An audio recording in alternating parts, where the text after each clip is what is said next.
Fort Lauderdale, FLA. The national dialogue on racism may have turned to current acts of bigotry, but South Florida Democrats are concentrating on burying Florida's slave-holding past. They are pushing for a memorial to Florida's slave population, the removal of Confederate monuments on public lands, and the ending of 3 Confederate-related state holidays. This topic of how we celebrate history that might be extremely painful, has come to the forefront in the last couple years and really boiled to the surface in the last year, said State Rep. Jared Moskowitz, D. Coral Springs, who's sponsoring the bill to end Confederate state holidays. In the 1860 census, Florida had 61,745 slaves. That's less than any other slave-holding state except Delaware, which had just 1,798. But the relatively small number is less about a lack of slaves in Florida than a lack of people in general. Florida back then was still very much a wilderness.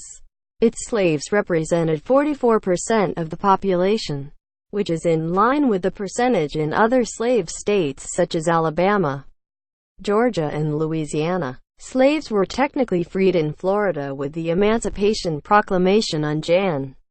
1, 1863, but practically, the ongoing Civil War meant liberation did not occur until the war's end more than 2 years later. The slave memorial would be built at the Capitol complex in Tallahassee, under a bill filed by State Rep. Cohen McGee, D. Miami. There's no dollar figure attached to the project, as it's still unknown what form it would take. The Government Operations and Technology Appropriations Subcommittee unanimously approved the memorial Wednesday without debate. The bill has one more committee to clear before being ready for a vote on the House floor when the legislative session begins Jan. 9. A similar bill in the Senate has not yet had a hearing. One memorial going up, others coming down. Other efforts to address Florida's slave-holding past are just getting off the ground. State Rep. Chevron Jones, D. West Park, still lacks a Senate sponsor for his effort to remove Confederate monuments on public lands. But he's convinced the time is now. When you know better, you do better, Jones said. Now that everyone is becoming knowledgeable on what these individuals stood for at this divided time in our country, a lot of people are asking, is this what we want? To continue to honor individuals who enslaved, raped, and lynched African Americans? Is this how we want to honor them? Or can we honor them in some place like a museum? Jones' bill would require Confederate memorials that sit on property owned or leased by the state to be moved to the Museum of Florida History in Tallahassee.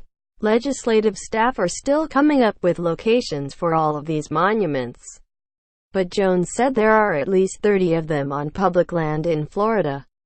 Perhaps the most recognizable location is on the grounds of the Capitol complex in Tallahassee, where a marble obelisk recognizes the heroic patriotism of the men of Leon County who perished in the Civil War of 1861 to 1865, said Jones. These individuals didn't do any good. I can't honor someone over what you've done to my ancestors. I'd love to know more about you, but you shouldn't be honored in a public place. No more holidays honoring Confederate ways. Among the 20 official Florida holidays are 3 honoring the Confederacy: Confederate Memorial Day, April 26th, and the birthdays of Robert E. Lee, Jan. 19, and Jefferson Davis, June 3rd. Like many of the Confederate memorials dotting the southern landscape, these holidays were promoted soon after the end of the Civil War by organizations such as the Daughters of the Confederacy. Moskowitz and State Sen. Lauren Book, D. Plantation, are trying to end that, filing identical bills to remove the designations. The state should not be sanctioning or promoting these holidays, Moskowitz said. Should these holidays be treated as on par with Martin Luther King Day or Veterans Day or Memorial Day? They just do not belong on that list. Confederate Gen. Robert E. Lee commanded Southern forces defending Petersburg and Richmond, Virginia, from June 1864 to April 1865. The holidays are not as celebrated in Florida as they are in some other southern states. Alabama and Mississippi close state offices for Confederate Memorial Day, but other southern states are ending the practice. Georgia ended observance of Confederate Memorial Day and Robert E. Lee's birthday in 2015. The state now observes an unnamed state holiday in April to continue giving public employees a day off. Of the 20 state holidays in Florida, only 8 are paid holidays that state employees get off, according to the Florida Department of Management Services. The 12 other holidays include rarely observed ones such as the date of Florida's discovery, known as Pascua Florida, and Susan B. Anthony's birthday, as well as commonly known holidays such as Columbus Day and Flag Day. One last statue. In the Florida legislature still has unfinished business in Washington, D.C., as well, with a years-long attempt to replace a statue of Confederate Gen. Edmund Kirby Smith in the National Statuary Hall. Each state is allowed 2 statues in the hall, and Smith is one of Florida's. The other is air conditioning pioneer Don Gorey.